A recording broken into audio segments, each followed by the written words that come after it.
en fracciones o en números racionales, ¿verdad?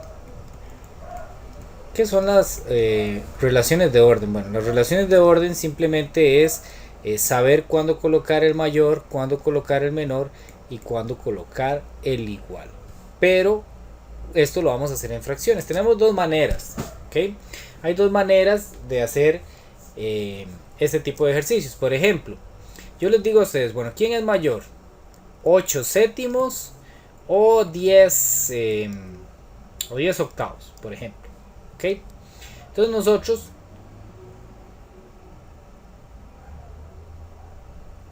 Roxana, no sé si iba a comentar algo. No, me parece que se le activó el audio.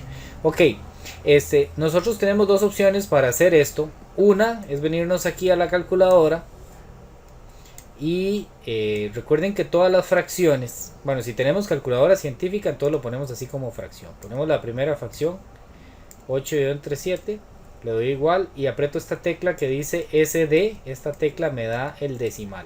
Ok, yo la aprieto y me cambia a decimal. Entonces yo anoto aquí 1,14 es esta fracción. Luego hago lo mismo con la otra fracción que es 10 octavos. Y presiono aquí 1,25. ¿Okay? Entonces yo aquí ya me puedo hacer la pregunta y yo digo 1,14 o 1,25, ¿cuál de los dos es mayor? Nosotros nos fijamos en la parte entera es 1 y aquí es 1, en esa parte son iguales, entonces ahí no me ayuda a decidir quién es mayor. Pero la parte decimal, aquí tengo un 14 y aquí tengo un 25. Ahorita les voy a decir, hay que tener un cuidado con la parte decimal aquí. Pero por el momento yo simplemente digo, bueno, 14 es más pequeño que 25, por lo tanto yo me acuerdo que recordemos que esto era como un pececillo, ¿verdad? Creo que por ahí hemos hablado un poquito de eso. Y el pececillo siempre tiene mucha hambre, entonces siempre se come al mayor. En este caso, como el mayor es 1,25, entonces ese signo lo vamos a poner como si fuera una boquita comiéndose al mayor, ¿verdad? Esa era la manera en que nosotros lo hacíamos. Ahora, aquí hay una observación importantísima para que nunca vayamos a meter las patas, como dice por ahí. Si yo tengo 1,70, bueno, digamos 1,7, y aquí tengo 1,200, uno diría, bueno, aquí este 1 y este 1 son iguales, entonces por ahí no me ayuda a decir. Entonces tengo que fijarme en la parte decimal y yo tengo por este lado de la izquierda tengo un 7 y por este lado de la derecha tengo un 200. Si nosotros nos quedamos con esa información, diríamos incorrectamente que el mayor sería 1,200. Esto está malo. No es 1,200 el mayor. ¿Por qué? Porque yo siempre tengo que tener el cuidado de que la parte decimal tiene que tener la misma cantidad de dígitos. Por ejemplo, aquí hay un dígito, dos dígitos, tres dígitos. Aquí hay tres números. Y en esta solo tengo uno. Yo no puedo comparar nunca en partes decimales. Si este tiene solo un número y este tiene tres números, no los puedo comparar así. Entonces, ¿qué hago? ¿Qué hago en ese caso? Lo que voy a hacer es completar al que le falten números. ¿Ok?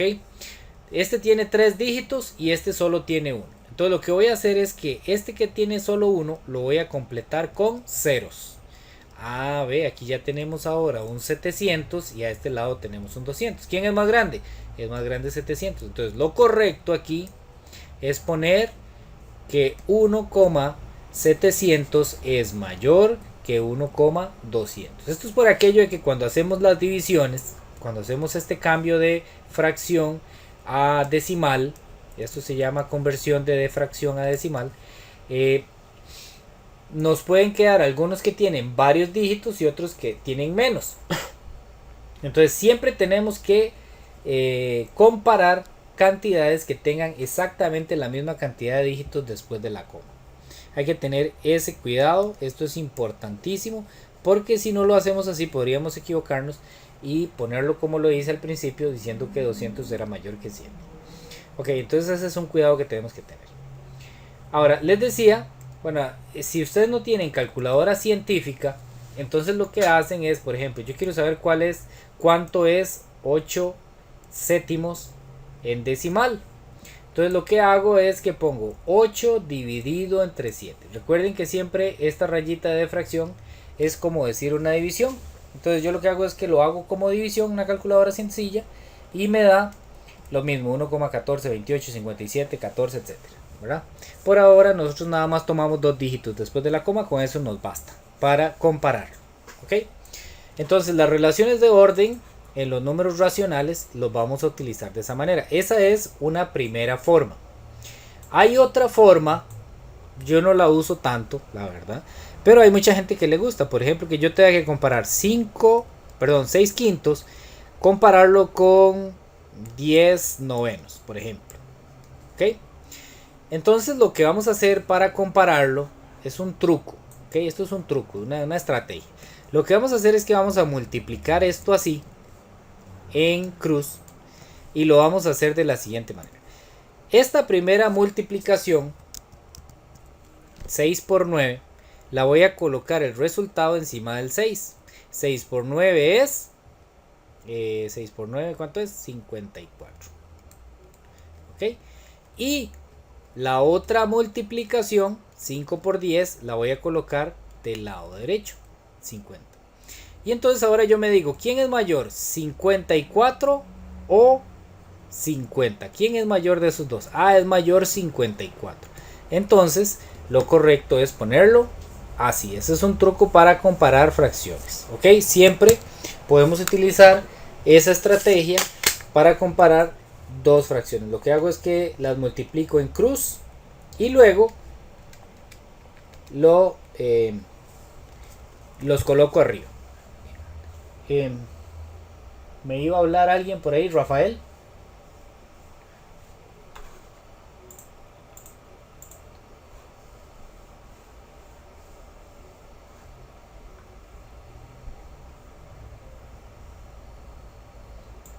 Sí, a mí me gusta más esa otra forma. Dividir siempre es el de arriba entre el de abajo, ¿verdad? 6 entre 5, 10 entre 9. Sí, esa es la que más me gusta a mí. Pero ok, este es un truco también porque a veces no tenemos calculadora, ¿verdad? Y si no tenemos calculadora, tal vez es más fácil hacer la multiplicación. Pero son diferentes formas de hacerlo, ¿verdad? Y cada uno va a utilizar la que más le guste, ¿verdad? La que más le guste. Ok. ¿Qué pasa, por ejemplo? Veamos el siguiente caso. Voy a utilizar esta misma estrategia para hacer el siguiente caso. Digamos, yo tengo 10, 20, 10 entre 20 y tengo, qué sé yo, 25 entre 50. ¿Ok? Y utilizando esa estrategia, vengo y multiplico 10 por 50, me da 500. Y luego multiplico 20 por 25 y me da 500 también. En estos dos casos me dio igual. Entonces, ¿qué signo debo poner en el medio para comparar estas fracciones? Lo que debo poner es un igual. ¿Ok? Pongo un igual, entonces estas fracciones son iguales. A veces nos van a quedar las mismas cantidades y entonces debemos poner un igual. La otra forma sería hacer la división, ¿verdad? Que yo ponga así, 10 entre 20 y me doy cuenta que esto en decimal da 0,5 y luego vengo y hago lo mismo con la otra fracción. Pongo 25 sobre 50 y me da 0,5. Por lo tanto, esas fracciones son equivalentes, valen lo mismo, significan lo mismo y por lo tanto debo poner acá un igual. ¿Ok? Entonces esa es la forma en la que vamos a comparar fracciones, esa es la forma en la que vamos a trabajar lo que es las relaciones de orden. Siempre hay que tener clarísimo, ¿verdad? Que la boquita siempre se va a comer al más grande, ¿verdad? Esa era la estrategia que usamos desde que estábamos en la escuela. Este es el primer tema que vamos a ver el día de hoy. El segundo tema que vamos a ver es muy lindo, a mí me gusta mucho, pero bueno, muchas veces no lo utilizamos. Realmente esto se utiliza poco en la vida cotidiana. Lo que pasa es que es un algoritmo muy interesante, muy bonito y nos ayuda, digamos, como a desarrollar destrezas, más que la propia aplicación del conocimiento. Es como para ayudarnos a desarrollar esa destreza de aplicar un algoritmo, una fórmula, una estrategia. ¿Ok? Que es conversión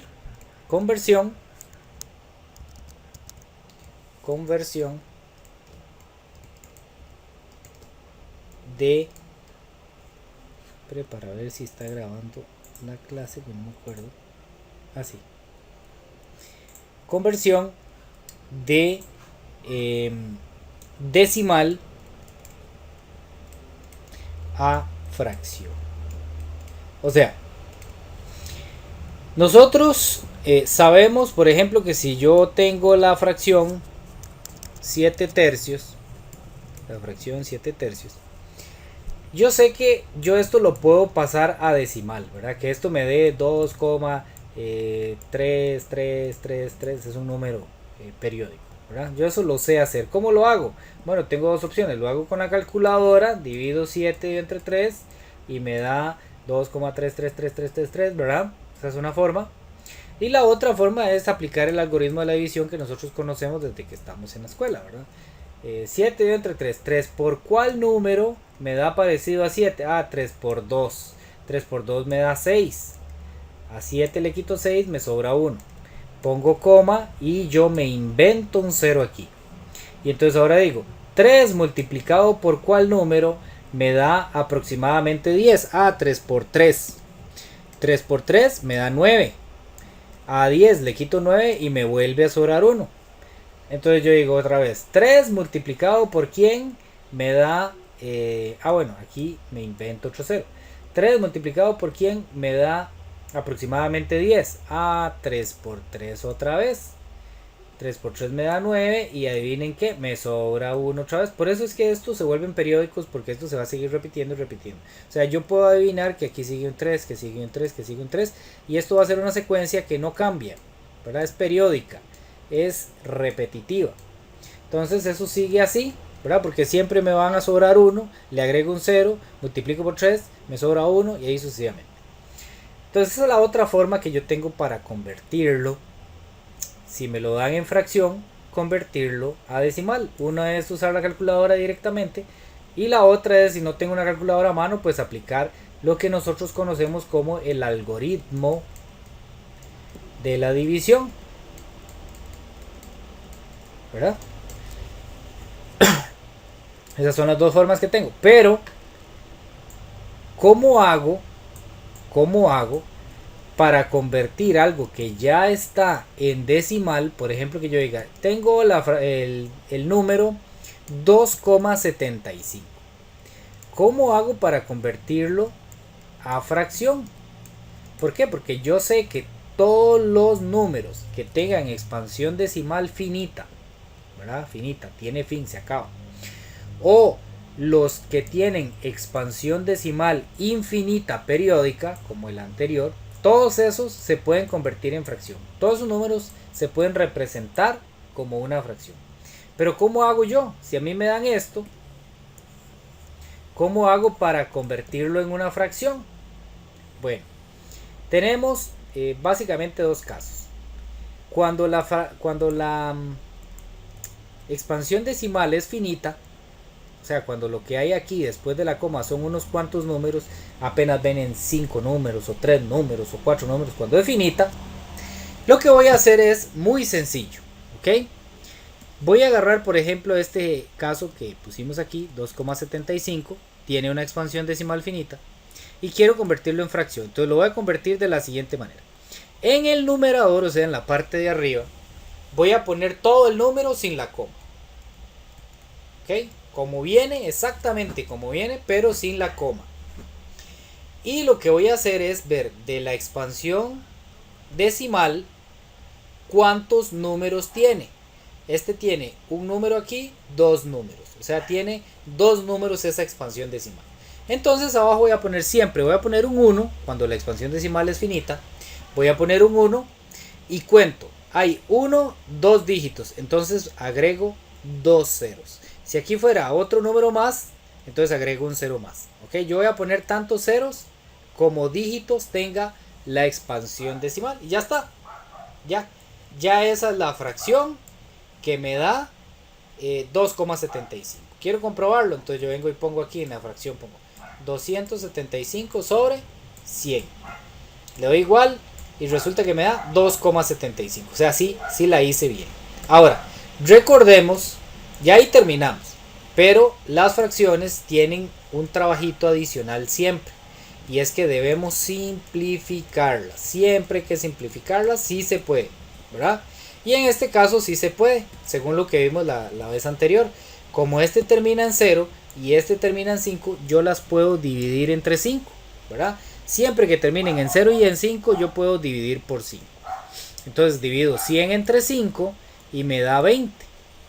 Y 275 entre 5, bueno, lo hacemos aquí, 275 dividido entre 5, me da 55. Y vean qué sucedió. Este termina en 0, este termina en 5 y este termina en 0. O sea, yo puedo simplificar nuevamente dividiendo por 5. 55 dividido entre 5 me da 11 y 20 dividido entre 5 me da 4. Ya no se puede simplificar más, por lo tanto esta es la respuesta final que tengo que dar. Si yo hubiera dado esta respuesta, está buena. Esa respuesta está buena, pero no está simplificada. Tenemos que tratar de simplificar siempre todas las fracciones cuando nos den un resultado. Pero esa es la forma en la que vamos nosotros a convertir de decimal a fracción. Si la expansión decimal es finita, se hace de esa manera. Veamos otro ejemplo así rápidamente para que quede claro. Por ejemplo, yo tengo el número 7,342, por poner un ejemplo, ¿ok? Entonces yo digo, bueno, esto tiene una expansión decimal finita. ¿Ok? ¿Cuántos dígitos tiene? 1, 2, 3. La expansión decimal es de la coma de aquí hacia la derecha, ¿verdad? Lo que esté de la coma para allá se llama parte entera y eso no nos interesa para formar la fracción, digámoslo así, en la parte de abajo. Ahora, ¿qué hago para formar la fracción? Bueno, pongo una rayita, que esta va a ser la rayita de la fracción. En la parte de arriba voy a escribir todo el número, absolutamente todo el número, tal y como si viniera sin coma. 7, 3, 4, 2. Así como viene. Y abajo voy a poner un 1, siempre voy a poner un 1, siempre que sea finita voy a poner un 1. Y cuento, aquí hay un dígito, dos dígitos, tres dígitos. Entonces pongo 1, 2, 3, 0. ¿Okay? Ya terminé. Esa fracción, esa me da lo que acabamos de decir. Si yo vengo y lo compruebo aquí en la calculadora y pongo 7342 y abajo pongo el 1000 en el denominador, me da 7,342, que es lo que yo quería averiguar. Está bueno. Pero siempre tenemos que simplificar, siempre. ¿Cómo simplifico este? Bueno, yo me doy cuenta que este termina en 0 y este termina en 2. Los dos son pares. Cuando los dos son pares, puedo sacarles mitad. Entonces, mitad de 1000, esa está fácil, es 500. Y la mitad de 7342, mejor lo hacemos con la calculadora. 7342 dividido entre 2 me da, raíz, eso está rarísimo. 7342 dividido entre 2 da 3671. Y ya no se puede simplificar más. ¿Okay? Por lo menos sencillamente no lo podemos ver que se pueda simplificar más. El de abajo es un número par que termina en 0, el de arriba es un número impar que termina en 1. No tenemos una estrategia clara que nos diga que se pueda simplificar más, entonces lo dejamos ahí. ¿Okay? Ya está simplificado. Entonces ya vimos cómo se puede convertir un número que tiene expansión decimal finita en fracción. Ahora vamos a ver cómo se puede convertir un número que tenga expansión decimal infinita periódica. Y las periódicas se dividen en dos: puras, las periódicas puras, normales, comunes y corriente, y las periódicas mixtas. Aquí no vamos a hacer demasiadas diferencias porque el algoritmo es muy parecido, pero sí es bueno que conozcamos que existen las dos. Por ejemplo, voy a poner esto un poco más para allá para que quepa. Vamos a ponerlo más para acá. Están las mixtas, periódicas mixtas y las periódicas puras. ¿A qué me refiero con puras? Por ejemplo, que yo diga, bueno, un número ahí cualquiera y lo que sigue después de la coma ya es un periodo, ¿verdad? Así, 25, 25. ¿Esto qué significaba? Si yo lo extiendo, sería 25, 25, 25, 25. O sea, esta rayita de aquí arriba me indica que lo que está abajo de esa rayita se repite, se repite y se repite indefinidamente, ¿verdad? Como el ejemplo que vimos antes, 2,3, yo lo pongo así. Esta rayita arriba me dice que el 3 se repite y se repite y se repite. Puede ser que la repetición sea de un solo número, como en este caso, o puede ser que la repetición sea de varios números, por ejemplo, que yo tenga 125 así, y que sea 7,125, 125, 125, etc. ¿Okay? Esas son las expansiones decimales infinitas periódicas puras. Las mixtas, lo que sucede es que está el número entero, luego sigue uno o varios números que no son periódicos, o sea que no se repiten, y luego a partir de cierto momento ya se comienza a repetir. Por ejemplo, este número así. Este número lo que dice es que el 7 no se repite, el 61 no se repite, pero el 25 a partir de ahí se comienza a repetir 25, 25, 25. Es decir, hay una parte que es periódica en la expansión decimal. Hay una parte que es periódica y hay una parte que no es periódica. Voy a ponerlo aquí con otro color. Esta parte no es periódica, o sea, esa parte solo aparece una vez y ya. En cambio, la parte que es periódica aparece varias o infinitas veces en el número. ¿Okay? Entonces hay que tener claro que eso existe, que son así y que hay una diferencia a la hora de convertirlos en fracción. Bueno, vamos a devolvernos al primero. ¿Cómo se hace esto? Bueno, muy sencillo. Se parece mucho a lo que acabamos de hacer, pero hay una pequeña diferencia. Vamos a pasar este número a fracción. Entonces yo vengo y pongo la línea nueva. En la parte de arriba voy a poner el número completo tal y como lo hicimos antes, 1025, sin coma, ¿ok? Solo pongo el periodo una vez, o sea, no voy a poner 25, 25, 25, 25, no. Solo se pone el periodo una vez, como se debe poner correctamente. Y voy a restar, ¿ok? Esto se debe restar siempre, la parte que no es entera. La parte que no es periódica. O sea, la parte que no viene debajo de la rayita. Le voy a restar esta parte. Le voy a restar el 10. Y ahora yo lo que voy a contar son los dígitos que tiene la expansión decimal. Aquí hay un dígito y aquí hay dos dígitos. Y aquí es donde está la principal diferencia con las expansiones decimales finitas. Y es que cuando es periódica no voy a poner unos y ceros, ¿ok? Sino que voy a poner nueves, ¿ok? Entonces aquí hay un dígito, dos dígitos. Entonces voy a poner un 9, dos nueves, ¿ok? Y ahora hago la resta sencilla que viene arriba a 1025. Le quito 10, me da 1015 sobre 99, ¿ok? Entonces yo vengo y reviso. Siempre es buena costumbre venir y revisar. Y digo, bueno, vamos a ver si lo hice bien. Me tiene que dar 10,25, 25, 25, 25. Yo pongo 1015 sobre 99, le doy igual y me da 10,25, 25, 25, 25. Recuerden que la calculadora no me puede seguir dando 25 ahí. Llega hasta cierto punto y ahí para porque no tiene más capacidad que eso. Entonces ya esta está buena. Esta nos quedó buena. Repitamos el procedimiento con este 2,3. Entonces, ¿cómo hicimos? Pongo la fracción. Pongo el número sin coma, en este caso se me forman 23. Le resto la parte que no está bajo la rayita, que en este caso es 2. Le resto 2. Y abajo me fijo cuántos dígitos tiene o cuántos dígitos está debajo de la rayita del periodo. Solo hay uno. Entonces yo vengo y pongo un 9. Ahora hago esta resta de aquí arriba. 23 menos 2 da 21. Y abajo el 9. ¿Ok? En este caso sí se puede simplificar porque los dos se pueden dividir entre 3. Recuerden que 3 por 3 me da 9 y 3 por 7 me da 21. Entonces me quedaría 7 tercios. ¿Ok? Y entonces yo vengo y compruebo. Pongo 7 tercios, me tiene que dar 2,33333. Y ahí está, 2,333333. ¿Ok? ¿Cómo sería este último? Pongo la rayita. Pongo todo el número sin la coma. le resto la parte que no está debajo de la rayita, que en este caso es el 7. Y abajo pongo, ¿cuántos 9 tengo que poner? 1, 2, 3. Tengo que poner 3 9. 1, 2, 3 9. Entonces hago la resta de arriba a 7125, le quito 7.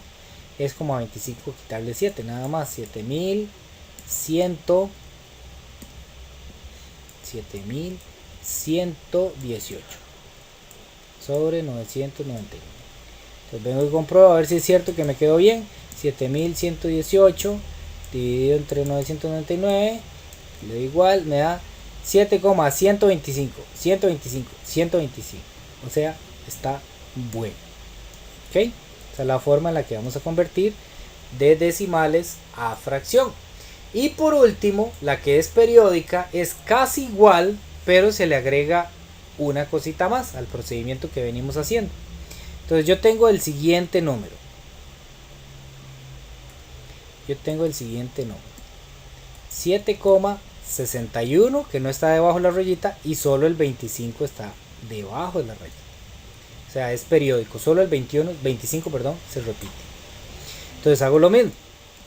Pongo la rayita de la fracción, pongo el número sin la coma, completo, y le resto la parte que no está debajo de la rayita. En este caso, la parte que no está debajo de la rayita es 761 sin la coma. Lo pongo sin la coma. Todo esto va sin la coma porque la idea justamente es quitarle la coma. Entonces tomo todo eso que no es parte del periodo, lo resto y abajo digo, bueno, este tiene 2 dígitos, entonces voy a poner 2 nueves. Pero la diferencia en este caso es que como estos muchachones de aquí no son parte entera, o sea, no están antes de la coma y no son parte del periodo, cuentan como ceros. Ok, entonces este vale un 0 y este vale un 0.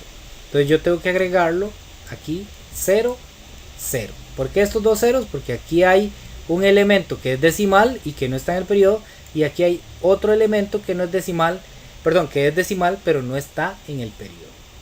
Entonces aquí hago la resta, esta resta sí me voy a apoyar en la calculadora, pongo 76.125, le resto 761, le doy igual y me queda 75.364 sobre 9.900 que quedaron abajo. Como el de arriba es par y el de abajo es par, esto se puede simplificar. No lo voy a simplificar porque no es esta idea tampoco meternos así en esto tan complicado, pero sabemos que se le puede sacar mitad de arriba y abajo y esto se debe simplificar. Ok. ¿Alguna duda hasta aquí? Esto, como les digo, no es que lo vamos a aplicar. De hecho, yo no creo que venga ni en la tarea, ni en el examen, ni nada por el estilo. Pero sí quería mencionarlo. Siento que sí, como un deber como profesor, que ustedes por lo menos hayan escuchado alguna vez en sus vidas que esto existe. Y que si les preguntan, ustedes digan, sí hay un procedimiento, y ojalá si se lo pueden aprender, pues excelente. Ahí va a quedar grabado, ¿verdad? Por aquellos que quieren repasar. ¿Alguna duda hasta ahí?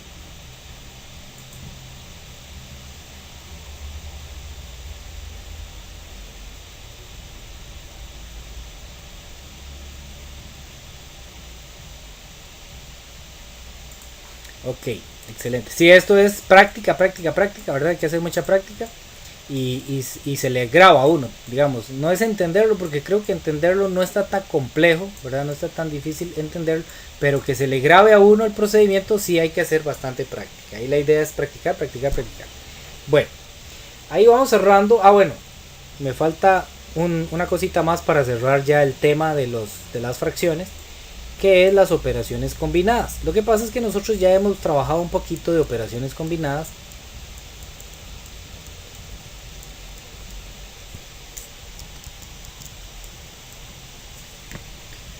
pero no con fracciones, sino con números comunes y corrientes, combinadas,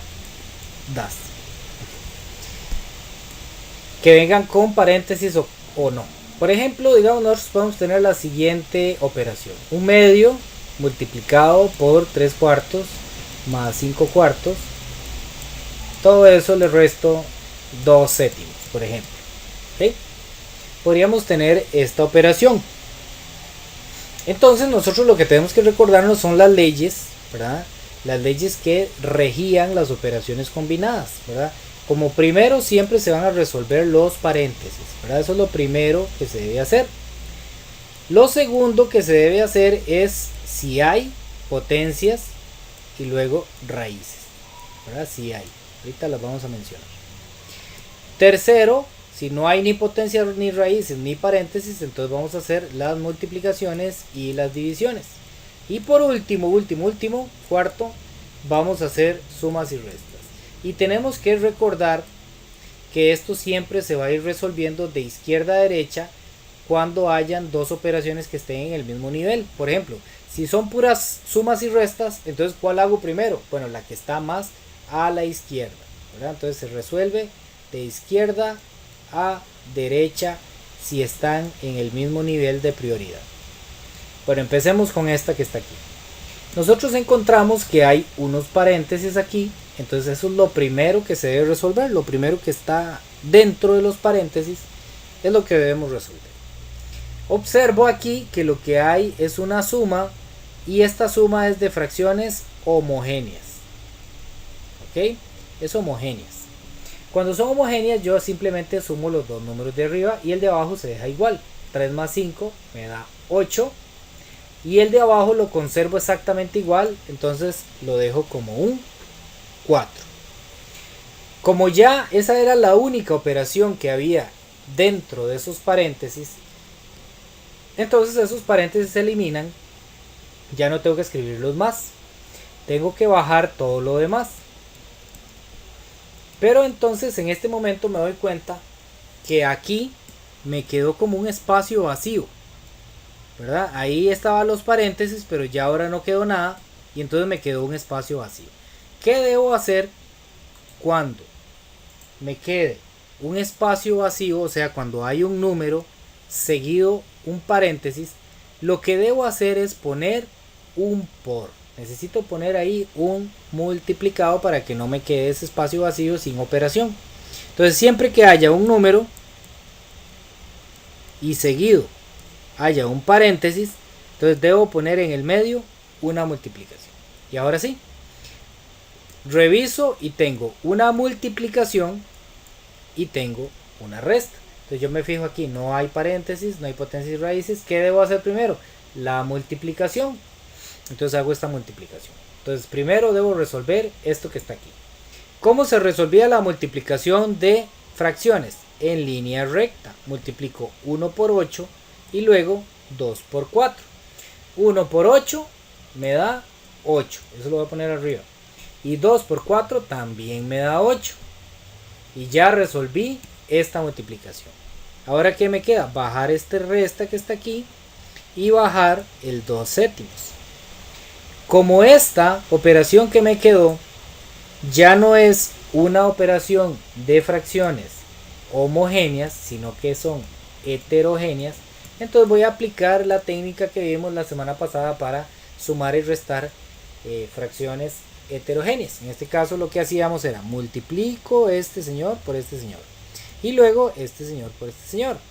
Entonces esto me quedaría 8 multiplicado por 7 sería 7 por 8, 56.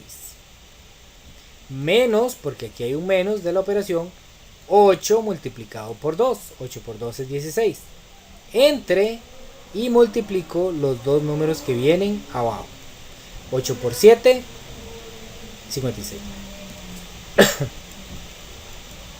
Ok. Entonces resto 56 menos 16. O sea, la parte de aquí arriba lo resto a 56, le quito 16, me da 40. Y todo esto dividido entre 56. Como el número de arriba es un número par y el de abajo también, entonces yo sé que eso se puede simplificar sacando la mitad. Mitad de 40 es 20 y mitad de 56 es 28.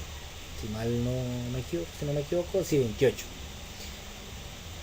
Ahora de nuevo los dos me quedaron pares, entonces puedo volver a sacar mitad. Mitad de 20 es 10 y mitad de 28 es 14. De nuevo me quedaron los dos pares, puedo volver a sacar mitad para simplificar y me quedaría 5 sobre 7. ¿Ok? Entonces ahí ya termino el ejercicio. En realidad nosotros terminamos toda la operación aquí. Esto está bueno, ¿okay? Y ahí terminamos. Pero recordemos que las fracciones siempre deben entregarse simplificadas, o sea, en su forma más sencilla. Y eso es lo que estamos haciendo en ese caso. ¿Okay? Entonces ya ahí está simplificado. Ahora, ¿qué pasa con las potencias y con las raíces de las fracciones? Aquí no nos vamos a entretener demasiado, solo voy a mencionarles un poco. Dentro de los documentos que vienen para estudio, ahí vienen una explicación un poco más ampliada de lo que son potencias y raíces. Aquí viene todo un documento en la semana pasada donde se habla muy ampliamente de eso, de cómo son las potencias y raíces en fracciones. Yo nada más voy a dar como los conceptos básicos porque no nos interesa meternos demasiadísimo ahí, pero sí quiero que conozcan cómo se trabajan las potencias y raíces en fracciones. Es muy sencillo, o sea, es bastante simple y es de la siguiente manera. Por ejemplo, si yo tengo un medio y lo voy a elevar a la 3, ¿verdad? Recuerden que una potencia es simplemente como decir que estoy poniendo la base, en este caso un medio, lo estoy poniendo 3 veces, ¿verdad? Este 3 de aquí, lo que significa es que la base se escribe 3 veces. ¿Okay? Pero no lo vamos a trabajar de esta manera porque sería como muy tedioso estar escribiendo todos los tiros, ¿verdad? Esas fracciones que son un poco largas. Más bien para eso se inventó una especie, digámoslo así, de leyes para potencias. Y lo que vamos a hacer es eso. Lo que se aplica en estas potencias es lo siguiente. Si yo tengo un medio elevado a la 3, es exactamente lo mismo que decir 1 a la 3 y 2 a la 3. O sea, esto es lo mismo que poner el 1 elevado a la 3 y el 2 elevado a la 3. Yo sé que 1 a la 3 o 1 elevado a cualquier número me da 1. Y 2 elevado a la 3 sería 2 por 2 por 2, que sería 8. Y esa es la forma en la que vamos a resolver las fracciones cuando estén elevadas a una potencia. Lo que se hace es que tanto el numerador como el denominador se elevan a el mismo exponente. Otro ejemplo, digamos que yo tenga 3 cuartos elevado a la 4, por ejemplo. ¿Okay? Entonces, ¿qué es lo que voy a hacer? Voy a poner el 3 elevado a la 4 y el 4 elevado a la 4. ¿Okay? Entonces yo pongo 3 elevado a la 4 y 4 elevado a la 4. 3 elevado a la 4 es 3 por 3, 9 por 3, 27 por 3, 81. Y 4 elevado a la 4 sería 4 por 4, 16 por 4, 64 por 4. Vamos a ver cuánto es 64 por 4. 256. Entonces aquí ponemos 256. Estas sí no se podían simplificar al principio y no se pueden simplificar al final, entonces no es necesario hacer simplificación ahí. Ok, entonces básicamente es así como se trabajan las potencias de fracciones. Hay más propiedades, pero son un poco más específicas, un poco más complejas y no nos vamos a meter tanto ahí. Lo que nos interesa es dominar esta parte. Y por supuesto conocer los casos especiales de potencias. Por ejemplo, si yo tengo 3 quintos elevado a la 0, ¿qué sucede cuando el exponente es 0? ¿Qué sucede cuando el exponente es 0? ¿Alguien se acuerda qué sucede cuando el exponente es 0? ¿Cuánto da? No hay que calcular nada, es una ley. ¿Cuánto da cuando el exponente es 0? Es muy parecido a 0, pero no es 0.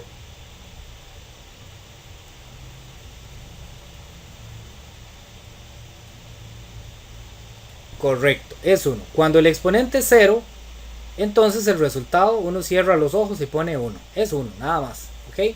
Cualquier fracción, la que sea, pueden venir positivos, negativos, lo que sea. Cuando el exponente es 0, el resultado es 1. ¿Okay? Entonces esa es una forma también de simplificar el procedimiento, porque a veces viene alguna operación ahí y nos queda una potencia elevada a la 0, y cuando la potencia está elevada a la 0 el resultado es 1. ¿Okay? Entonces esa es una que tenemos que conocer, y la otra que tenemos que conocer es cuando el exponente es 1. Bueno, cuando el exponente es 1, digamos si yo tengo 3 quintos de nuevo y lo elevo a la 1, lo que sucede es que no le estoy haciendo nada. Cuando el exponente es 1, realmente no le estoy haciendo nada a la base, porque lo que estoy diciendo es tomémoslo una vez, y tomarlo una vez es poner la base otra vez igual. ¿Okay? Entonces yo pongo cualquier fracción, si está elevada a la 1, es como no hacerle absolutamente nada y es dejarle igual. Entonces el exponente 1 no hace nada y deja exactamente igual a la fracción. Y ya para cerrar esta parte de fracciones, ¿qué pasa cuando el exponente es negativo? ¿Ok? Eso sí es nuevo para nosotros, eso sí tenemos que poner atención hoy, pero es muy sencillo. Cuando el exponente es negativo, se nos obliga a cambiar o invertir el orden entre numerador y denominador. ¿Ok? ¿A qué me refiero con esto? Cuando viene así, cuando viene con el exponente está negativo, cuando el exponente está negativo, lo que vamos a hacer siempre es que le vamos a dar vuelta a la fracción. O sea, si arriba estaba el 2 y abajo el 7, entonces ahora vamos a poner arriba el 7 y abajo el 2. Le doy vuelta. Y ya quito, desaparece el negativo. Ya no lo tengo que poner. Entonces ya se vuelve una potencia normal, común y corriente, las que nosotros estábamos haciendo ahora. Pongo 7 a la 3 y 2 a la 3. 7 a la 3 sería 7 por 7, que es 49, y 49 por 7, aquí estoy haciendo una calculadora aparte, da 343, y ya dijimos que 2 a la 3 es 2 por 2, 4 por 2, 8. Entonces ¿qué pasa? Cuando aquí hay un negativo, yo tengo que darle vuelta a esto y eliminar ese negativo. Vamos a otro ejemplo de eso. Digamos, yo tengo así 5 séptimos, y aquí dice a la menos 3. Bueno, voy a quitar el 3, que ya lo puse. Ponerlo a la 2, a la menos 2. Entonces, ¿qué tenemos que hacer nosotros? Tenemos que invertir el orden de la fracción. O sea, el que estaba abajo lo paso para arriba y el que estaba arriba lo paso para abajo. Y ahora sí, elimino el negativo y entonces ya la puedo resolver común y normal. 7 a la 2 y 5 a la 2. 7 a la 2 es 49 y 5 a la 2 es 25. Y ya, ahí está. Si no se podía simplificar al principio, no se puede simplificar al final en potencias. ¿Okay? Eso es básicamente lo que vamos a aprender de las leyes de potencia. Hay más leyes ahí, pero no vienen tanto al caso, no nos van a interesar tanto. Así es que por el momento vamos a trabajar con eso. ¿Alguna duda hasta ahí?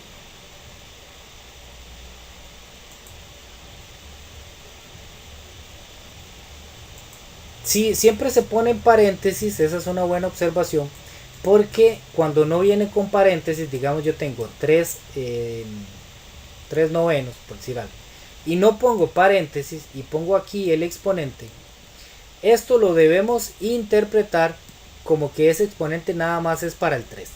¿Ok? Si no viene con paréntesis, entonces el exponente nada más es parte del de arriba. ¿Ok? Porque no se está tomando como en cuenta la base de la fracción, sino que se está tomando como base nada más el numerador. Por eso es que siempre tengo que poner entre paréntesis, porque si no me da incorrecto. De hecho, veámoslo así. Si yo lo pongo con paréntesis, sería 3 a la 2 y 9 a la 2. 3 a la 2 es... voy a cambiar este 9 para que no se pueda simplificar. Digamos que aquí no hay un 9, sino que hay un 8. Para que no se pueda simplificar. 3 a la 2 es 9 y 8 a la 2 sería 64. ¿Okay? Si yo no lo pongo con paréntesis, esto me quedaría así. 3 a la 2 es 9. y el de abajo no le hace nada porque ese 2 no lo está afectando. Veamos que incluso la calculadora lo interpreta de esa manera, porque así es como tiene que ser. Bueno, voy a ponerlo por acá porque no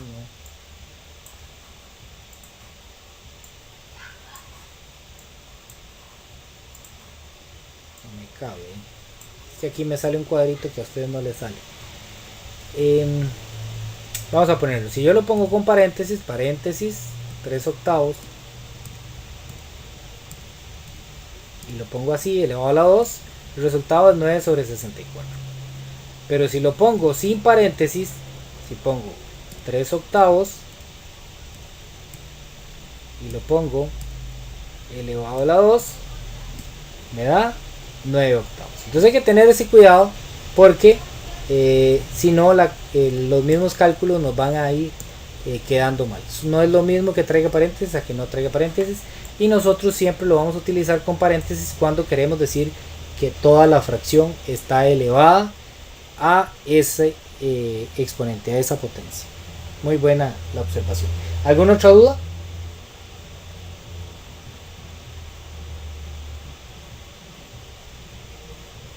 Ok, para poner exponente en la calculadora hay varios. Está esta para poner, digamos, la base, y aquí le doy a la derecha y pongo el exponente. O cuando es un 2, específicamente cuando el exponente es 2, entonces yo lo puedo poner así, con esta. Esa es para elevar a la 2, exclusivamente para elevar a la 2. También hay una tecla exclusiva para elevar a la 3 que se usa con esta misma tecla, pero antes de apretar la tecla uso Shift. Shift es para usar las amarillitas. Todas estas que vienen amarillito se usan primero utilizando Shift. Entonces esa eleva a la 3. Pero la más general de todas es esta, porque me permite escribir la base y me permite escribir el exponente.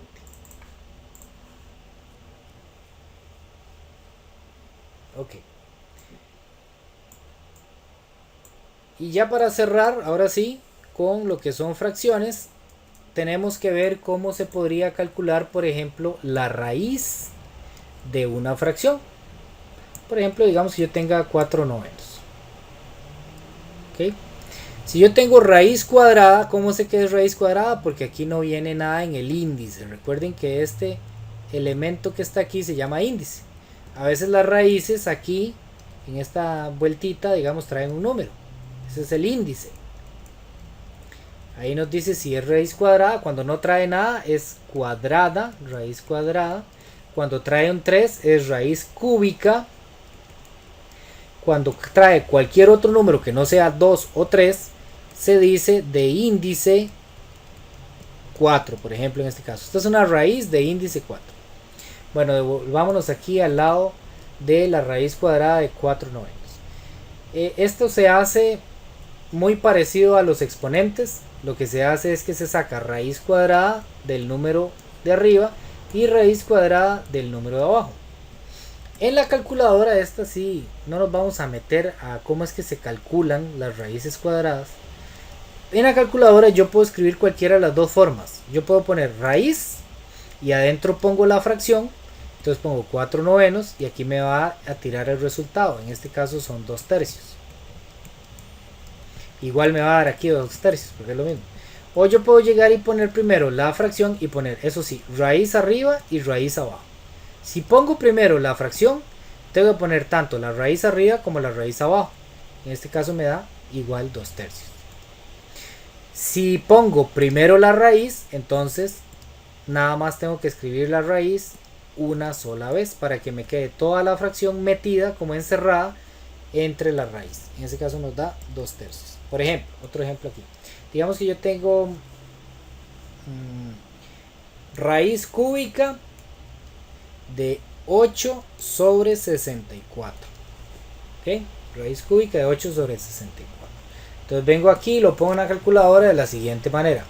Para poner raíz cúbica, o sea, para que pueda poner ahí un numerito, se usa la siguiente secuencia de números o la siguiente secuencia de teclas. Pongo Shift y el de elevar, Shift y la X con cuadrito, Shift y ¿verdad? Entonces ya me permite la calculadora escribir en este cuadrito de aquí y escribir en este cuadrito de adentro. Entonces yo pongo cúbica porque esta es cúbica, fracción 8 entre 64 y le doy igual, y en este caso me da 1/2. Esa es la forma en la que vamos a resolver raíces. Casi nunca trabajamos problemas con raíces, pero es justo y necesario que ustedes sepan cómo es que se hace eso. Bueno, ahí terminamos ya lo que es la parte de fracciones, y ahora vamos a ir al tema de esta semana, que son las homotecias. Sí nos queda un buen ratito aquí para hablar sobre lo que son homotecias, que es el tema de la tarea de esta semana. Vamos a ir a la tarea de esta semana para que ustedes vean qué es lo que tienen que hacer todavía los que no han entrado. Aquí en la semana 5, ¿verdad? Que dice del 13 al 19, entramos aquí a la situación problema y nos dice lo siguiente. Se debe extraer la información brindada en el siguiente problema. Un foco alumbra la figura de un barco y proyecta una sombra de mayor tamaño sobre la pared. Yo creo que todos en algún momento de nuestras vidas hemos hecho ese tipo de ejercicios, digámoslo así, ese tipo de fenómeno lo hemos experimentado. Por ejemplo, aquí yo les traía un caso que más o menos nos dice esa idea, ¿verdad? Aquí hay un señor que tiene un foco y ese foco está alumbrando una figura. Aquí pusieron una figurilla muy sin gracia, pero es como un gato, y pues aquí en la pared se debería dibujar de alguna manera ese gato, ¿verdad? Reflejado. Ahí debería verse, obviamente más grande, porque siempre sucede, ¿verdad? Que cuando yo alumbro una figura y la reflejo en la pared, esa figura se hace más grande de la original. Entonces esa es la idea, ¿verdad? Que hay un foco, ese foco alumbra cierta figura y se observa en la pared. Algo así como lo que hacía Batman, ¿verdad? Cuando llamaban a Batman, que ponían un gran foco, le ponían el logo de Batman ahí en el foco y lo reflejaban en este caso en el cielo nocturno, y entonces se podía ver el símbolo ese de Batman, ¿verdad? Algo así parecido.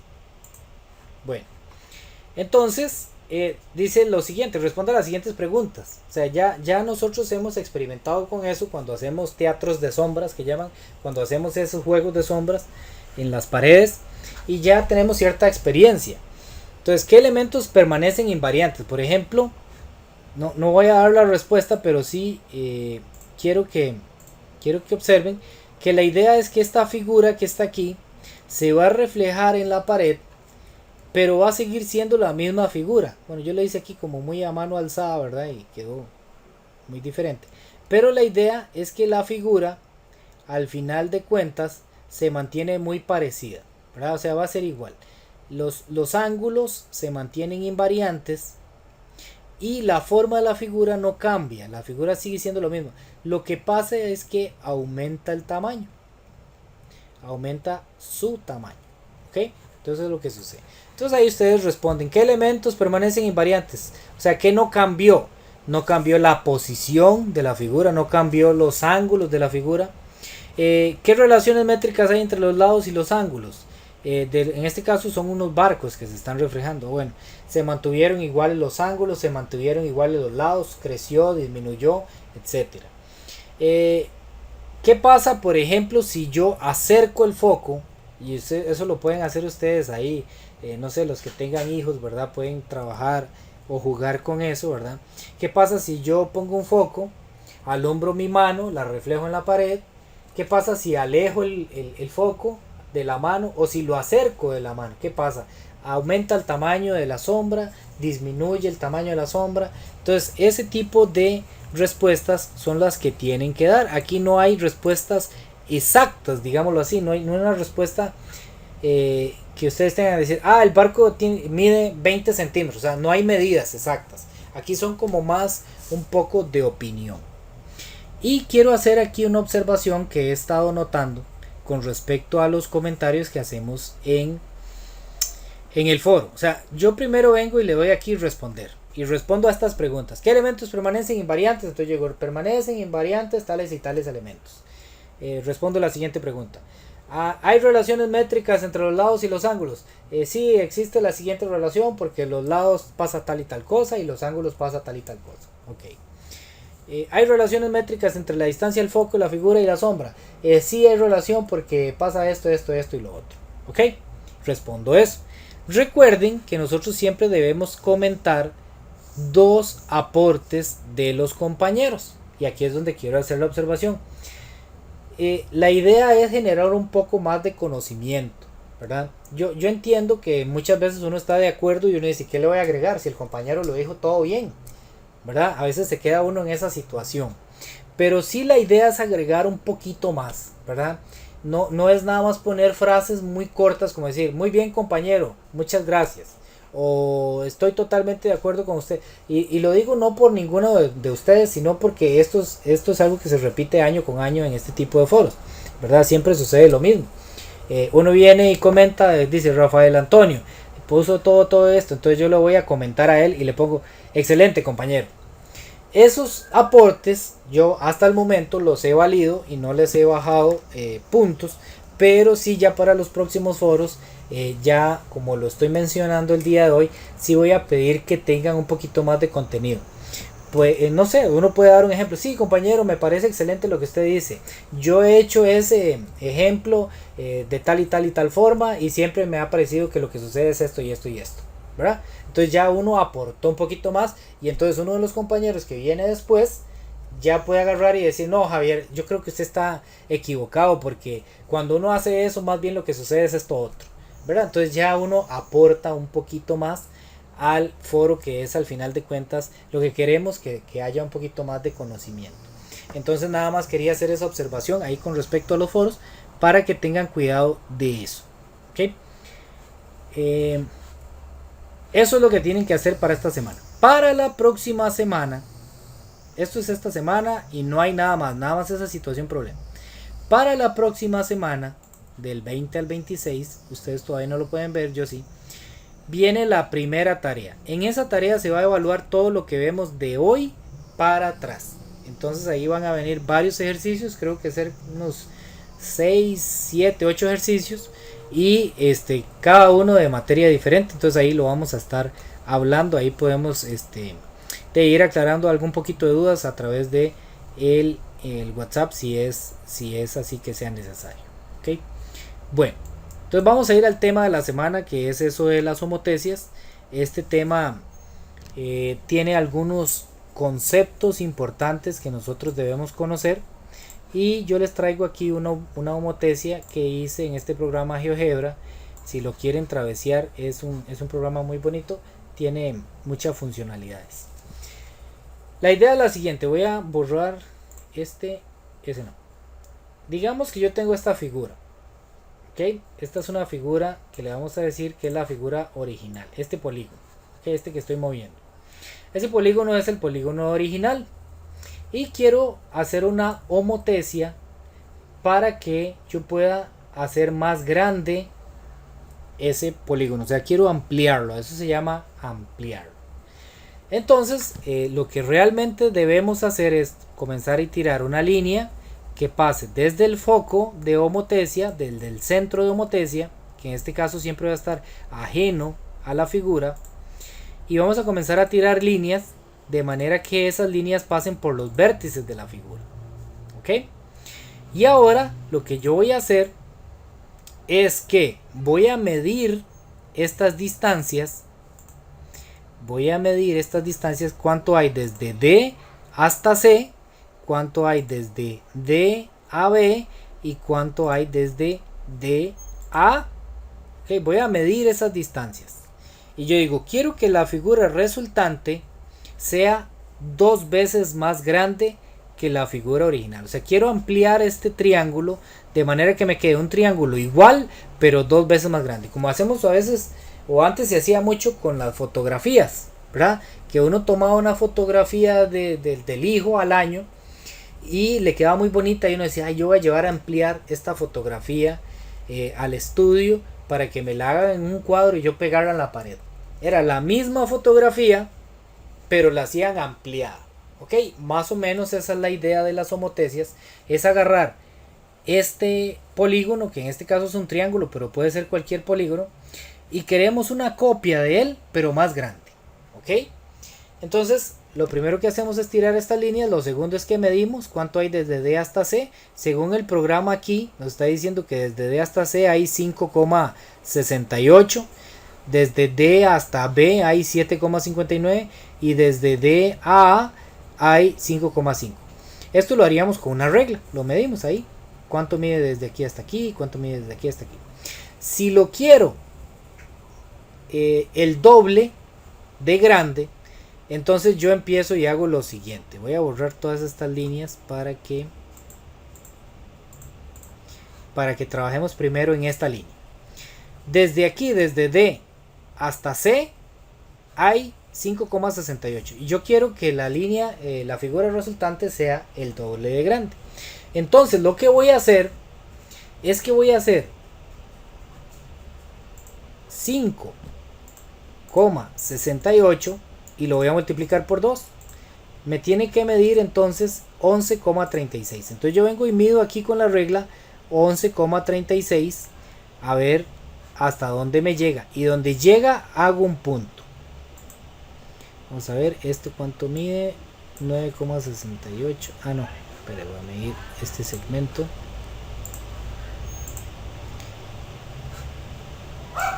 $11,64.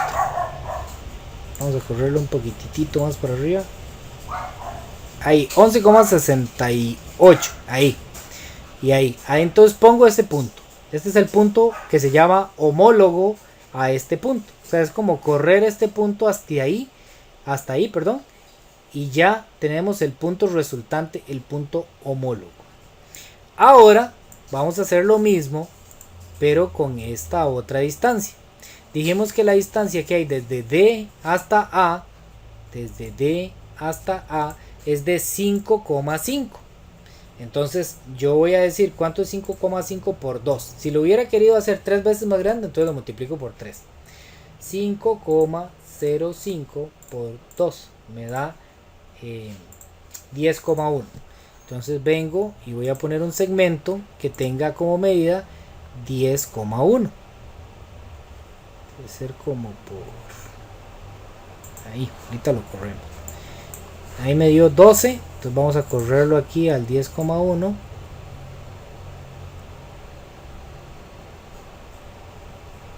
Ahí, 10,1. Y ahora vamos a hacer exactamente lo mismo con esta otra línea de aquí. Yo mido cuánto hay desde D hasta B. De D hasta B hay 7,59. Como lo quiero hacer el doble de grande, entonces agarro esa medida 7,59 y lo multiplico por 2 y me da 15,18. Entonces vengo y voy a poner el punto aquí a los 15,18 partiendo desde el foco, desde el centro de homotesia hasta el 15,18. Digamos que es por ahí. Ahorita lo corremos a ver dónde es. Nos está dando 18,9, entonces vamos a correrlo a 15,18. 15,17, 18, ahí está.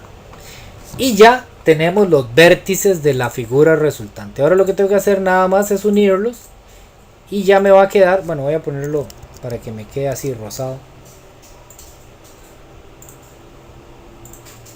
Voy a ponerlo así y esa va a ser la figura resultante. Entonces las homotesias nos permiten a partir de una figura obtener una copia pero más grande. ¿Ok? Eso nos permiten las homotesias. A partir de una figura obtener una figura más grande. Es el doble de grande. Y entonces yo aquí puedo encontrar algunas cositas. Voy a quitar estas de aquí para que no aparezcan esas letras ahí que se nos enredan un poquillo, y trabajar nada más con los vértices, que es al final de cuentas lo que nos interesa. ¿Ok? Entonces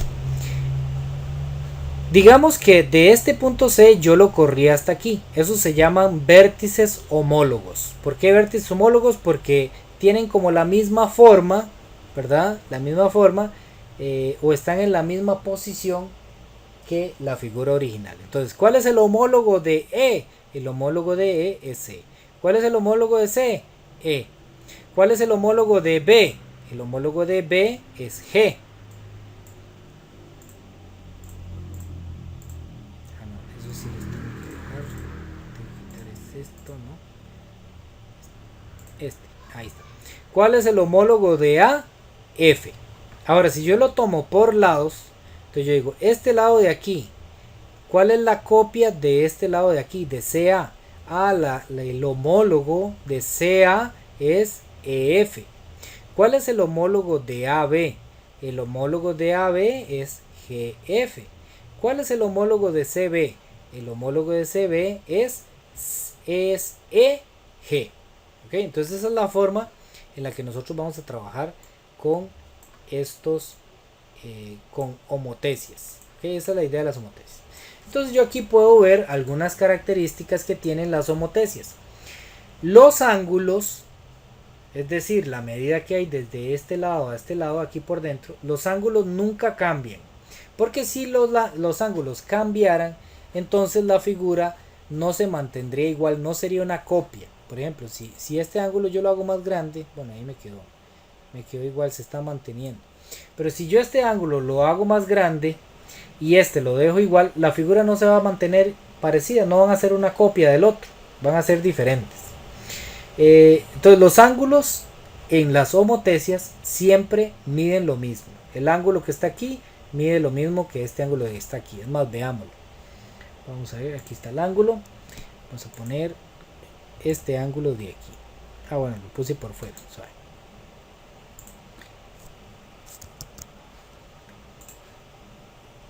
Era de aquí para acá. Aquí. Este ángulo que está aquí dice que mide 60. Entonces, este ángulo que está aquí, que es el homólogo, debe medir lo mismo, que en este caso es 60. Bueno, aquí me quedó 62,72, quiere decir que me equivoqué en alguna de las medidas, por ahí me quedó un poquito mal. Pero la idea es que sean exactamente iguales. ¿Okay? Tienen que ser exactamente iguales, porque si no, no serían una homotecia. Tienen que ser iguales. Entonces aquí tengo una práctica. Bueno, antes de pasar a la práctica, voy a borrar. Sí.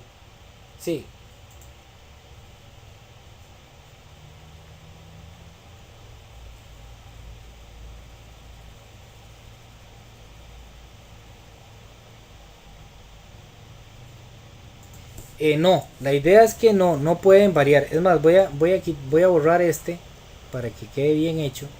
Voy a borrar este. No, este no es. Voy a borrar este y voy a poner el que se hizo original con este.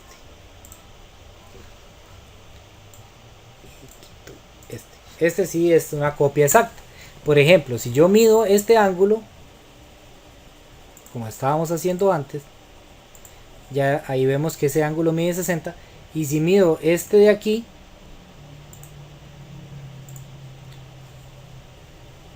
bueno, es que aquí no me está quedando, no me están quedando los vértices. ¿Por qué no están los vértices?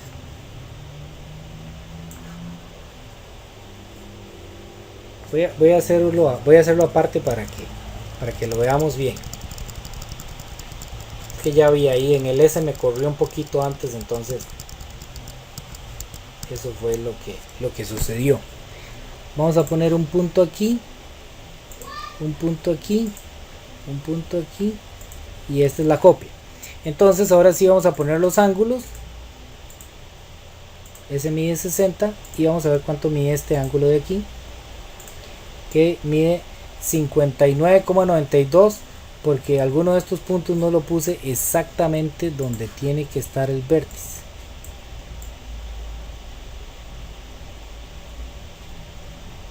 Que es probablemente este, que no me quedó. Vamos a hacerlo más largo aquí para poder ver bien a dónde lo estoy poniendo. Como no queda exactamente en el vértice, como esos no los, entonces se me corre un poquitito. Pero la idea es que en las homotecias los ángulos siempre van a ser exactos. O sea, si este ángulo de aquí mide 60, este tiene que medir 60. No puede medir 59,79, no. Tiene que ser exacto, 60. Si este mide 80, entonces este mide 80. Los ángulos no cambian. Lo que sí cambia es la medida de los lados.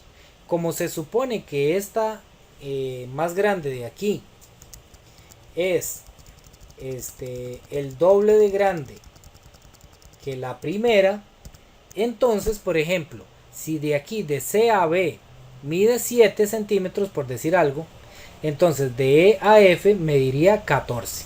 Tiene que medir el doble. Los lados sí crecen, los lados sí aumentan su tamaño. Si por ejemplo aquí desde C hasta A mide 5 centímetros, entonces desde E hasta G tiene que medir 10 centímetros. Y así sucesivamente. La figura puede ser del doble de grande, puede ser del triple de grande, puede ser de 10 veces más grande. Pero también, voy a borrar todo esto.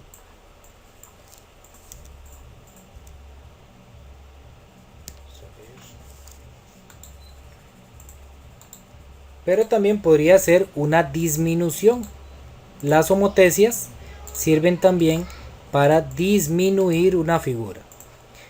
O sea, no sé si se acuerdan, si a ustedes les tocó alguna vez de su vida, que uno iba y hacía una reducción en las fotocopiadoras. A veces usted llevaba a la fotocopiadora un texto y tal vez necesitaba como hacerlo más pequeñito, entonces pedía que le hicieran una reducción y le sacaban el mismo texto, una copia, pero quedaba más pequeñito, ¿verdad? Eso lo aplicaban mucho los chiquillos antes para hacer forros, que llaman. Lo utilizaban mucho, hacían un resumen, se iban por una copiadora, le pedían una disminución, una reducción y lo metían ahí entre un lapicero o así. Ese era uno de los trucos que utilizaban. Pues vamos a ver un polígono aquí, vamos a poner cualquiera que sea grande, digamos de 6 lados.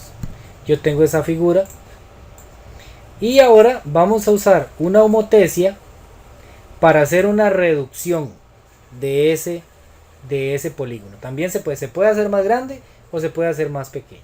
Entonces yo lo que hago es que pongo un centro de homotecia. El punto que está afuera se llama foco o centro de homotecia.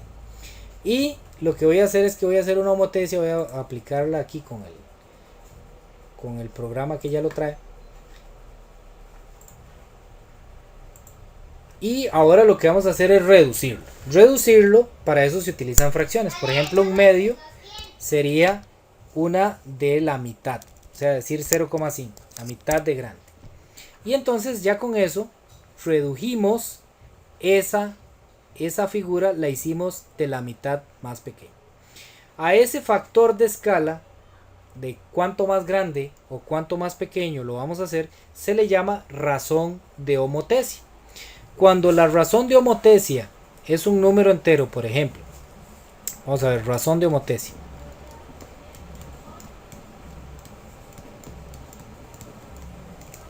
Cuando la razón de homotecia es un número más grande que 1, entonces estamos ante una ampliación. ¿Qué me refiero? Digamos, yo puedo hacer una figura, digamos ese triángulo, y la puedo hacer 1,5 veces más grande. Veces mayor. Entonces, la razón de homotecia sería 1,5. Entonces, la figura resultante sería un poco más grande. Pero la razón de homotecia, pongamos R.H para decir razón de homotecia, podría ser más pequeña que 1. O sea, como decir 0,5. 0,5 es la mitad. O 0,3 sería más o menos una tercera parte. O 0,1 sería como reducirlo a una décima parte. Entonces, por ejemplo, si la razón de homotecia es un número que está entre 0 y 1, ¿verdad? 0, algo, 0,2, 0,3, 0,75, lo que sea. Lo que va a suceder con la homotecia es que más bien el resultado va a ser una figura un poco más pequeña. Vamos a estar ante una reducción. Entonces esto tiene que quedar claro. Si la razón de homotecia es más grande que 1, es una ampliación. Si fuera 1 exacto, entonces no pasa nada, se queda igual. ¿Okay? No se hace ni una ampliación ni una reducción. Si es más grande que 1, se hace una ampliación. La figura resultante va a ser más grande. Si es un número entre 0 y 1, se hace una reducción. Veámoslo con el ejemplo que teníamos aquí. Vamos a hacer de nuevo la homotesia. Aquí me dice, ¿cuál es el factor de escala? O sea, ¿cuál es la razón de homotesia? Si yo, por ejemplo, le pongo 5, entonces 5 lo que me va a decir es que me va a hacer la figura 5 veces más grande. Y la va a dejar en un lugar 5 veces más alejado de el centro de homotesia, que el centro de homotesia es este. Ahí está, la hizo 5 veces más grande. Pero si yo le digo que más bien haga una reducción de 0,1, 0,1 sería como reducirla 10 veces, entonces me la va a dejar pequeñita, va a ser una figura pequeñita. Bueno, es que aquí lo que me quedó fue del punto ese, una homotesia de este polígono con este punto, y el factor de escala es 0,1 a 0,1, aquí se usa el punto, y entonces aquí me queda 10 veces más pequeñita la figura. ¿Okay? Entonces eso tenemos que tenerlo claro. Si yo pongo un factor de escala o una razón de homotesia mayor que 1, ya sea 2 o 3 o 4, entonces se me va a hacer más grande. Si lo pongo un número entre 0 y 1, se va a hacer más pequeñita la figura. ¿Okay? ¿Queda claro esa idea? ¿O hay alguna duda ahí con respecto a qué se tratan las homotesias?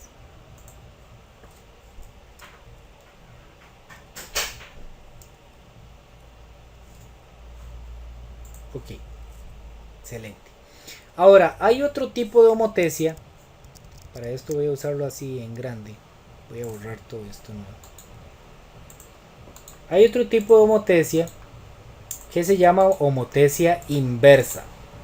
Esa sí no tenemos como una forma de explicarlo así en un ejemplo de la vida cotidiana. Voy a quitar aquí los ejes para que se vea mejor. Digamos que yo tengo un polígono. Voy a hacer un polígono algo extraño ahí. Así, digamos que tenemos el polígono. Y le vamos a aplicar una homotesia inversa. Las homotesias inversas es cuando el factor de escala o la razón de homotesia es un número negativo. Entonces digamos yo por aquí tengo el centro de homotesia. ¿Okay? Y voy a aplicarle una homotesia a esta figura con respecto a este centro de homotesia, pero voy a ponerlo en negativo. Digamos voy a ponerlo en menos 1. Recordemos que el 1 significa que la voy a dejar en el mismo tamaño. Si pongo 2 significa que la voy a hacer 2 veces más grande. Si la pongo 3 va a ser 3 veces más grande. Y si le pongo 10 va a ser 10 veces más grande, etc. Si lo pongo en un número entre 0 y 1, por ejemplo 0.5, entonces me va a quedar de la mitad del tamaño. Si le pongo 0.3 me va a quedar de la tercera parte del tamaño. Por ahora pongámosla del mismo tamaño, pero en negativo. Cuando la pongo en negativo es una homotesia inversa. Y vean lo que sucede.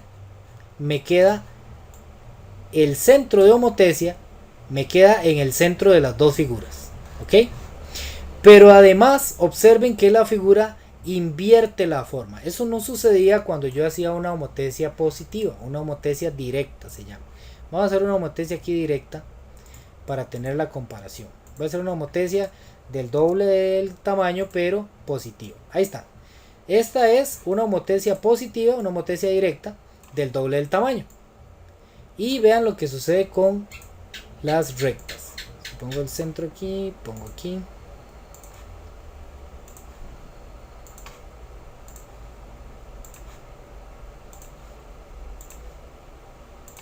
Ok, vean lo que pasa con esas líneas que tenemos ahí.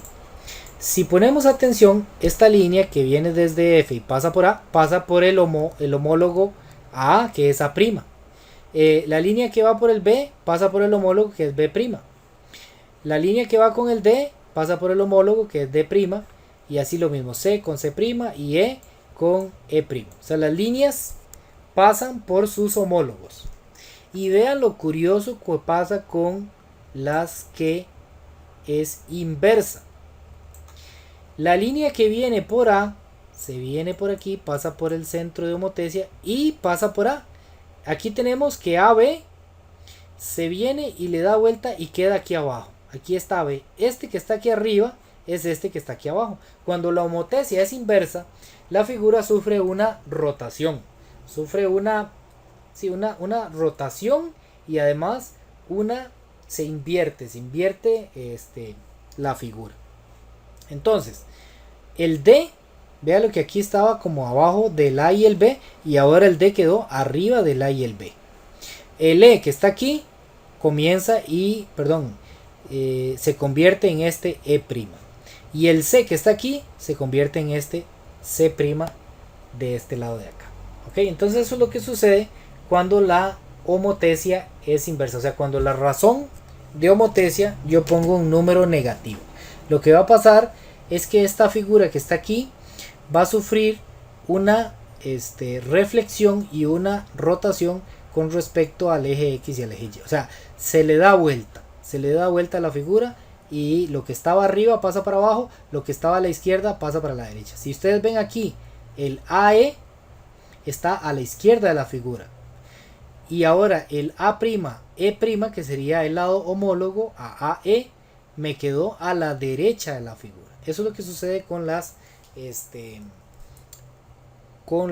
homotesias. Yo no sé, esto es como yo siempre les he dicho a los estudiantes que este es el efecto culo de botella.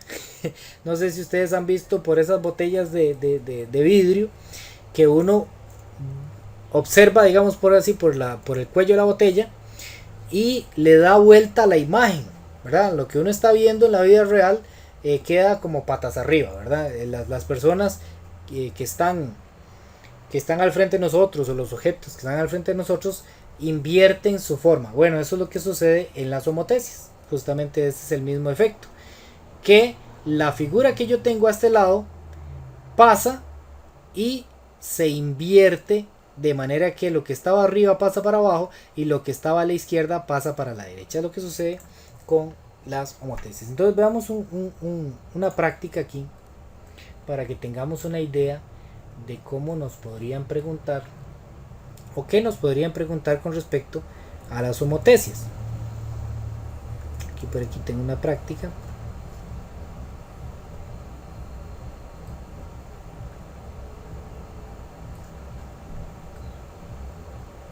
Por ejemplo aquí. Bueno, en estas habría que dibujarlas, pero vamos a hacerlo acá. Vamos a hacerlo aquí, porque ya vienen dibujadas. Por ejemplo, aquí yo tengo una homotesia directa. ¿Cómo sé que es una homotesia directa? Porque las dos figuras están en la misma posición. Es una homotesia positiva. Los primas, vamos a ampliar esto un poquitito. Los primas son los puntos resultantes. O sea, aquí la figura original, esta era la original.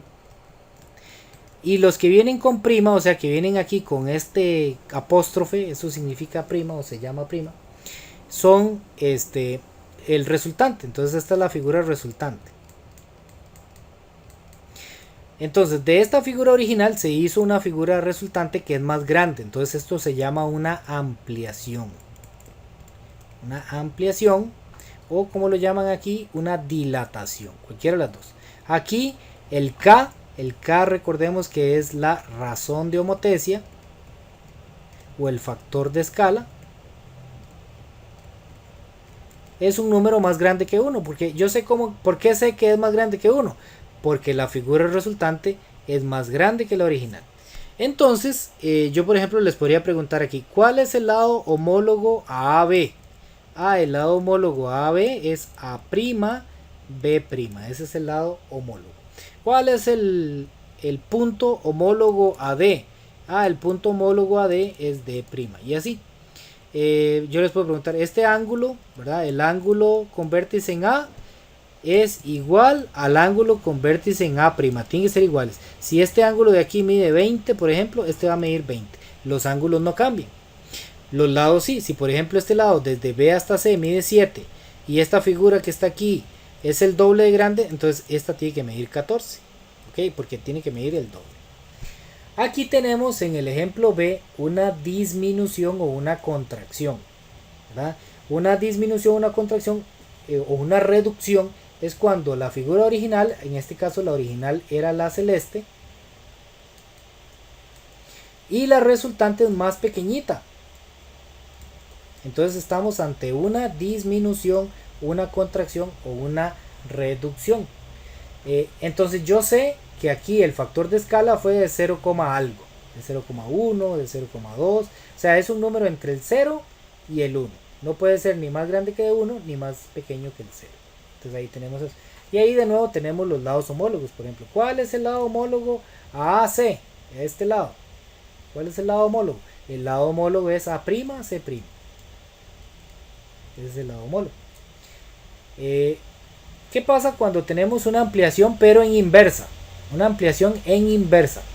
La figura original era esta era la original. Y se hizo una ampliación pero inversa. O sea, se usó un número más pequeño. O sea, el número en sí es un número más grande que el 1, pero en negativo significa que sería un número más pequeño. Por ejemplo, se utilizó el -2 o se utilizó el -3, qué sé yo. Y vean lo interesante. ¿Cuál es el lado homólogo a este? El lado homólogo a este es este. ¿Cuál es el lado homólogo a este? El lado homólogo o el lado resultante es este. Para eso yo me voy a utilizar las líneas. Si no están, las dibujo. Con eso me voy a guiar. Aquí viene la sigo, llega aquí a la. O sea, este es homólogo con este. Y el B, entonces sigo la línea, sigo y termina aquí. Entonces este es homólogo con este. El lado que encierran ellos dos es este. Entonces el lado homólogo sería este de aquí. Esa es la forma de observar cuáles son los lados homólogos. Y eso es lo que nos pueden preguntar. ¿Cuáles son los lados homólogos? ¿Qué tamaño tiene un lado, por ejemplo? Digamos que esta aquí se utilizó un factor de escala de 0,5 negativo. O sea, la mitad. Esta es la original. Y esta es la mitad. Esta es la resultante, la mitad. Digamos que BC, este lado de aquí, mide 10 centímetros, por decir algo. Entonces el lado homólogo, que sería este de aquí, tiene que medir 5. ¿Por qué? Porque si se sacó con la mitad, entonces todos estos lados van a medir la mitad. Digamos que de DC mide 16. Entonces DC mide 16. Entonces el lado homólogo, que sería este, tendría que medir 8. De AD, digamos que AD mide, no sé, 14. Entonces este A', D' tiene que medir la mitad. Y eso es lo que sucede con las homotesis.